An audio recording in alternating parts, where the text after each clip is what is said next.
ستي ميجرا يا بان دركين في كبجرا يا بان دركين في كبجرا قتاي مثلا أنا سرّا إلى بك أجيت وانا قسيت يا وانت كان نقطه قدبي وانت كان نقطه كبجرا حجين ندالتي لغافي شونك يا كيسا بين انجل. السلام عليكم ورحمة الله وبركاته. أكن جرتان ودرت تقيا بغيرات الحمد لله رب العالمين نبرا نجا جرتو هند درا فيديو تنامي سبسكرايب وشودان وليتا شير لايك كوبلين قولاتي أمات برانجا حج برانيس جا تمام ديني كانوا نوجد جرو أركتين جرتان خيري فين دبنا مالي عندنا دبنا إسحاق اللي كبجا ولي كمنا وأنت ولي تبونين كمنو كرومو ميدا ما مجون ميدمته nama jarti fi akkasi miidhusan maaliif akkas gootaa kan hin jedhu qofa tuqbi afaan kiyyaatti daddarbadhe waan garaan nyaatee fi qofa malee alaagaa walitti hin qabnu دائما كنا تكون يا أخي دائما كن نرى دائما أسكن دائما لا لو في دائما إن لا تتمنى إن دائما لا أنا ما جست إن لا تك أكمل لا maaliif ishee miidhamtuun illee hin teenye maaliif miidhamtii maaliif wal miitanii karaa nagaatiin yoo waliin furtanoo maalii kan hin jedhuudha malee miskiina akkas godhuun haraam isin galee humna ofirraa qabduun hin qabdu ofiifuu harka rabbii jirti garuu dubbii jaarsaa jaatti jidduu seenuun ishee miidhalleedha hin barbaachisulleedha. Ani sitti araaramuudhaaf waan fedhe yoon godhellee waan fedhe yoon raawwadhellee nan gaafattuu nan gaafachiistu abbaa nama tokkottu nan himattu manatti teessee na nyaachiftee uffata kee uffata irraa na jijjiirte akkasitti na waliin jiraattaa jedheeti waadaa seensi jechuudha. Filannoo biraan qabdu waan san hin goone mallatteessee fi amalee akka taatu hin dandeessu jechuudha dhuguma. Haa ta'u garuu hajjiin haga kana hunda yoo jibbe itti dhiisuudha bara yoo adda baaniitu dhiisuudha. Hundaafuu isin gocha kana yoo laaltan maal isiniif fakkaata? Gaarii godhe hajjiin moo akkam? Moo ani karaa dubbate kanatu badii qaba. Hajjiin nadhaadate dhugaa fi shoona kee keessaa bayinaan jedha. Wanni nadhaadateef maaltu singee jaarsa waan keenya jidduu maaltu singeedhaan jedhe. Hayi akkas taanaan sheeka kiyya ani waan biraati fi miti hamtuu fi miti ani wannin kana siin jechuu danda'eef yookaan immoo homa garaana nyaatee fi si bilbilaan immoo na jala kan kaastuu jedhanii deebiseef. Yoo inni nadhaatu san immoo viidiyoo sagalee irraa waraaba jedhee kan likiya yeroo sanitti waraabuu hin dandeenye naan mijoofne irraa waraabuu hin dandeenye waan ta'eef garuu gocha kana immoo ammallee taanaan dhaadachuun waan fedhallee of jedhu ta'e gocha kanarraa osoo deebite baay'ee gaariidha. Sin jechuu barbaadeeti maaliif haala manaatti waggaa dheeraa waliin jiraattanii sadarkaa kana waliin geessanii ilmaan lama waliin dhaltanii duruma yoo jaalala isiin qabne ta'e duruma dhiisuudha ture. Rumaa dhaluu dhabuudha. Si galee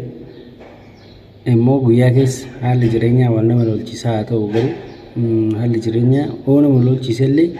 sadarkaa kana waan nama jibba sadarkaa kanaa waan nama hin goosisu. Inni ati abdatteessi yookaan ishiin ati abdattee caaltuu akkas gootuufis yoo jiraate booddeen ishii karuma kana warra isa jala deddeemuuf hin jedhe ammallee ishee galajuus tamatti jechuudha. Warra isa jala deddeemuuf hin jedhe kanas booddeen akkuma caaltuu kana isinii ta'a jechuudha. Hajjiin hin jijjiiramu. Suntaani garuu akka inni dhalatetti immoo dachii kanarraa si dhabamsiisaa magaalaa tana kophee malee si baafachiisaa naan jedhe yoo dubbii kee keessa seente naan jedhe ani immoo nama sodaafii miti sodaafuu soo sodaannu ta'e haata sadarkaa duraan dabarsine sana agartanii mi waan duraan dabarsan argatanii santu silaala kuchiisa ture. Sadarkaa kanan ga'u ture. Har'a maatii keessa deeffadhee roorroo akkasiin irra deemaa ture san guutuu moo'ee asiin ga'u ture osoo akkaniin sodaadhu ta'ee jechuudha. An nama sodaadhu rabbii tokkicha malee haa ta'u garuu ati karaa sirriin jirtu sirraayii waan isin jechuu barbaadeef walumaa sitti hime sitti daadachaa hin jiru akeekkachiisallee sii kennaa hin jiru. Ati waan fedhellee naan jedhi ati garuu sirraayi gaarii miti akkan maaliif ilmoo dhaltu tanaaf gara fuulduraatti isiif gaarii miti waan ishii mudatu hin beektu jaaraan haadhaa kun ishii mudachuu mala gaafa kana immoo maaltu akkasi dhaga'ama yoo lubbuun jiraattee ka'ee hedduu ta'e jechuudha maaltu akkasi dhaga'amu beeki nama miidhuu tabaruutiif fuuldura laaluu barbaachisa malee taarraa kana laaltee jireenya ammaa kana laaltee bilicilichi namni gamana dhalaan si garsiiftu kana laaltee dhalaa jalan badiin bultii ta'e hin diigin qabadhuu sin jedha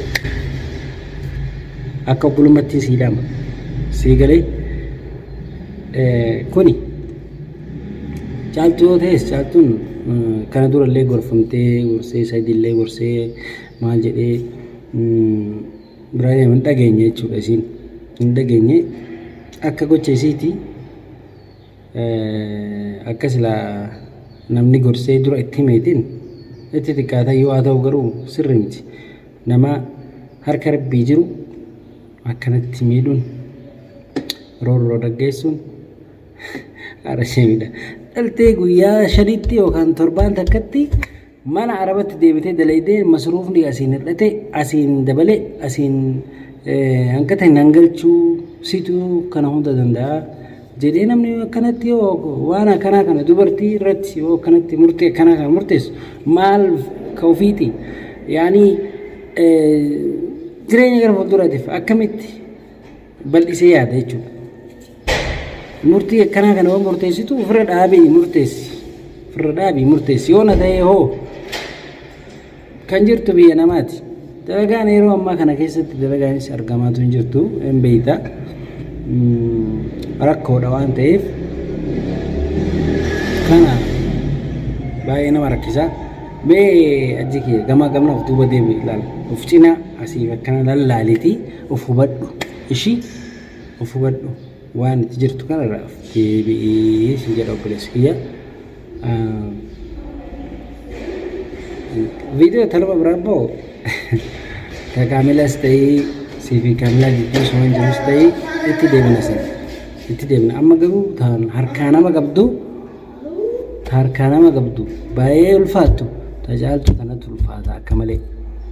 isii harka rabbi jirtu kana akkanatti cinquun kan kee sirrii miti obbolummaa sii dhaamee baabaa kiyyashi malee hamtuu miti yookaan si dhaadachuu miti yookaan akeekkachiisi kennuu miti. Asumaan immoo hordoftoonni kee qaaliin gaggaariin Oromoo kee qaalii baay'ee isin jaalladha inshaallah rabbi isin haa jaalatu akka isin na jaallattan rabbi isin haa jaalatu du'aa'iin keessan wanni isin naa gootanee isin nageettan alhamdulillah rabbil aalamiin aan nagee gara fuuldurallee rakkoon akka isin qunnamne jedhaa du'aa'ii naa godha inshaallah ni fudhadha. Waa'ee namaa kana keessallee jidduu seenuu hin barbaadu waan ta'eef viidiyoon kana dura isin waraabisuun balaa hedduu natti uumte nama hedduu lolchiftee maaliif maaltu isin ga'ee waan namaa keessa kana ani immoo dhugaa dubbachuu irraan deebi'u kan hin jedhu dhugaa san waan jiru lafa kaa'ee jechuudha. Hanganatti dhaaddatamee na jala ori'uu yookaan ari'uu takka ga'u yookaan immoo na dhaaddatanii magaalaa kana keessa si baafnaa hanganaan jedhan takkatti nageessite viidiyoon sun jechuudha. Maaliif ani immoo dhugama rabbiitiif hin dubbadhe malee hamtuufis miti khayrii maaf hin dubbadhe haguma garaana nyaatti hin dubbadhe waan ta'eef rakkoo biraatiif miti isinii galee kanaaf hajji obboleessi mana keenya sirreeffadhu bulfadhu. Miskiin immoo hin cinqin waan barus kon namuun beektu ishi ilma namaa ta'e immoo akkanatti nafuu beeke ishiin tun akkanatti naftu beek rakkoon irra isii kun immoo biroo bira dabruun mala sagalee amma immoo ilmaa waan hin taaneen walitti deemaa jirtanii rabbiin immoo nagaa isin jidduutti haa buusu kuni gorsa kiyya wanta biraa immoo yoo immoo kanarra dabartee waan biraa kanan jettu taate yaani ka walittu gabaanu ta'a sagalee kanaaf dhiifamallee naa godhi oromootti yeqaadhi dhiifamas naa godha ani hamtuufi miti daraafillee miti shiraafi miti wanni kana dubbadhee fi khairuma rabbiitiif nagaan turaa sin jedha baay'ee